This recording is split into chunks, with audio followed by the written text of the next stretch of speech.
CM Jagan కు ప్రజలు అవకాశం ఇస్తే దుర్వినియోగం చేశారని నందికొట్కూరు టీడీపీ ఎమ్మెల్యే అభ్యర్థి గిత్తా జయసూర్య ఆరోపించారు. వైసీపీ పాలన చంద్రబాబు హయాంలో పాలన ఎలా ఉందనేది ప్రజలు అర్థం చేసుకున్నారని అన్నారు. ప్రజల ఆశీస్సులతో భారీ మెజార్టీతో గెలుస్తా అని ధీమా వ్యక్తం చేస్తున్న గిత్తా జయసూర్యతో మా ప్రతినిధి Basavaraj face to face. Nandyal జిల్లా నందికొట్కూరు ఎస్సీ రిజర్వ్డ్ స్థానం నుంచి గిత్తా జయసూర్య టీడీపీ అభ్యర్థిగా బరిలో ఉన్నారు. ఇంటింట ప్రచారం కూడా చేస్తూ ఉన్నారు. మరి ప్రజలు ఎలాంటి స్పందన ఉంది, ఆయన పట్ల ఎలాంటి ఆదరణ చూపిస్తారో ఆయన మాటలో అడిగి తెలుసుకుందాం. అన్న నమస్తే. బీఆర్కే న్యూస్ తరఫున మీకు శుభాకాంక్షలు చెప్తున్నాము, ఆల్ ద బెస్ట్ చెప్తున్నాము. మరి ప్రజలు క్యాన్వాసింగ్ ముమ్మరం చేశారు, ప్రజలు వెళ్తున్నారు. ప్రజల నుంచి మీకు ఎలాంటి స్పందన వస్తుంది? ముందుగా అందరికీ నమస్కారం. ప్రత్యేకించి బీఆర్కే న్యూస్ ప్రేక్షకులకు అందరికీ కూడా నా హృదయపూర్వక నమస్కారాలు తెలియజేస్తున్నాను. ఈరోజు గ్రామాలకు వెళ్తే గడిచిన 5 సంవత్సరాలు ఏ విధంగా జగన్మోహన్ రెడ్డి పరిపాలన ఉంది, గతంలో చంద్రబాబు నాయుడు పరిపాలన ఏ విధంగా ఉంది, ప్రజలకు కావాల్సినటువంటి సంక్షేమ పథకాలు తెలుగుదేశం ప్రభుత్వంలో గతంలో ఏ విధంగా ఉన్నాయి, ఇప్పుడు ఈ 5 ఏళ్లలో జగన్మోహన్ రెడ్డి అవలంబించినటువంటి విధానాలు ఏ విధంగా ఉన్నాయనేది ప్రజలకు స్పష్టంగా అర్థమైంది.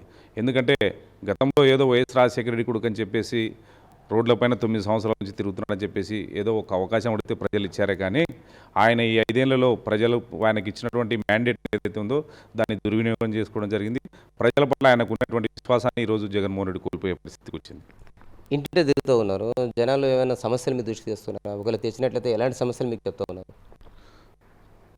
ప్రత్యేకించి మా నందికొట్కూరు నియోజకవర్గంలో 6 మండలాలు ఉన్నాయి. ముఖ్యంగా కొత్తపల్లి మండలం. ఈ గ్రామాలలో గతంలో తాగునీటి సమస్యలు, అనేక రకంగా రోడ్ల సమస్యలు, లైటింగ్ సమస్యలు అన్నీ ఉన్నాయి. చంద్రబాబు నాయుడు గారు 2019లో ముఖ్యమంత్రి అయిన తర్వాత 14 నుంచి 19 వరకు ముఖ్యమంత్రిగా ఉన్నప్పుడు గ్రామాల్లో ఎక్కడే కానీ తాగునీటి సమస్యలు కానివ్వండి, సీసీ రోడ్ల సమస్యలు కానివ్వండి, ఎల్ఈడి సమస్యలు కానివ్వండి, మన నారా లోకేష్ చొరవ తీసుకుని ఆ రోజు గ్రామాల్లో డెవలప్మెంట్ చేయడం జరిగింది. ఆ డెవలప్మెంటే తప్ప ఈరోజు గ్రామాల్లో ఎక్కడే కానీ వైఎస్ఆర్ కాంగ్రెస్ ప్రభుత్వం వచ్చిన తర్వాత మా గ్రామానికి ఇది చేశారని చెప్పుకోవడానికి లేకుండా పోయింది.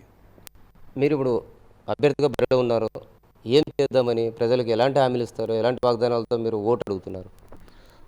ముఖ్యంగా ఏదైతే ఇప్పుడు మన చంద్రబాబు నాయుడు గారు ప్రకటించారో సూపర్ 6 పథకాలను ప్రజల్లోకి చేరువ చేస్తూ ప్రతి ఇంటికి వివరించడం జరుగుతుంది.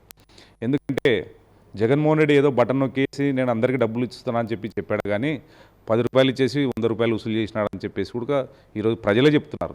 మేము చెప్తే ఏదో ప్రతిపక్షాలు చెప్తున్నాయి అంటారు కానీ ప్రజలు గ్రామాల్లోకి వెళ్తే ప్రజలే చెప్తున్నారు. కాబట్టి రాబోయే రోజులలో సంక్షేమానికి పెద్దపీట వేసింది చంద్రబాబు నాయుడు, తెలుగుదేశం ప్రభుత్వమే. కాబట్టి ఇట్లాంటివన్నీ పునరావృతం కాకుండా ప్రజలకు చేరువయ్యి వాళ్ళకందరికీ ఏ గ్రామాల్లో సమస్యలు ఉన్నా వాటన్నిటి పర్యటించి నెరవేర్చడం జరుగుతుందని చెప్పేసి నేను చెప్తున్నాను. సీనియర్ నేత మాండ్రా శివానంద రెడ్డి ప్రధాన అనుచరుడుగా, నమ్మకస్తుడుగా బరిలో ఉన్నారు. ఇటీవల పైన హైదరాబాద్ పోలీసులు కొంత ఇష్యూ చేశారు. అది మీకు ఏమన్నా డ్రాబ్యాక్ అయ్యే అవకాశం ఉందా? ఎక్కడికి లేదండి.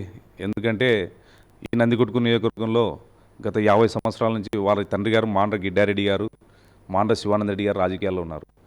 ఈ కుటుంబం ఎటువంటిది, వీళ్ళ పరిస్థితి ఏందనేది నందికొట్కూరు తాలూకా ప్రజలకు అందరికీ తెలుసు. సార్ ఒక పోలీస్ ఆఫీసరు, ఆయనకు ఎక్కడే కానీ ఏదే కానీ తప్పు చేసినట్ల దాఖలాలు లేవు. ఏదో మనసులో పెట్టుకొని వైఎస్ఆర్ కాంగ్రెస్ పార్టీ నాయకులు తెలంగాణ పోలీసులతో కుమ్మక్కయ్యి ఏదో చేస్తే మాత్రం దాని నుంచి ఇక్కడ ఏం లేదు. వైఎస్ఆర్సీపీ అభ్యర్థి నాన్ లోకల్ అనేది ఒక వ్యతిరేకత అయితే ఉంది. ఆ వ్యతిరేకత మీకు ప్లస్ అవుతుందా? ఖచ్చితంగా అండి. ఎందుకంటే 2009 నుంచి ఇది ఎస్సీ నియోజకవర్గం అయినప్పటికీ కూడా ఇక్కడ కానీ స్థానికులకు ఇక్కడ అవకాశం ఇవ్వలేదండి. గతంలో 2009లో చిమ్మె పిచ్చన్న స్థానికునికి ఇక్కడ అవకాశం ఇవ్వడం జరిగింది. ఆ రోజు లబ్బింగడి స్వామి గారు గెలుపొందడం జరిగింది. అంతకు తప్పనిసే మొత్తం అంతా ఇక్కడ అంతా నాన్ లోకల్ వాళ్ళు వచ్చారు. ఇక్కడ స్థానికులకు అవకాశం ఇచ్చింది ఓన్లీ తెలుగుదేశం ప్రభుత్వం, తెలుగుదేశం పార్టీ. కాబట్టి 100% లోకల్ వ్యక్తిగా, నాన్ లోకల్ వ్యక్తిగా ఈరోజు ప్రజలందరూ తీర్పు ఇవ్వబోతున్నారు. ఇది నందికొట్కూరు ప్రజల అభిప్రాయము.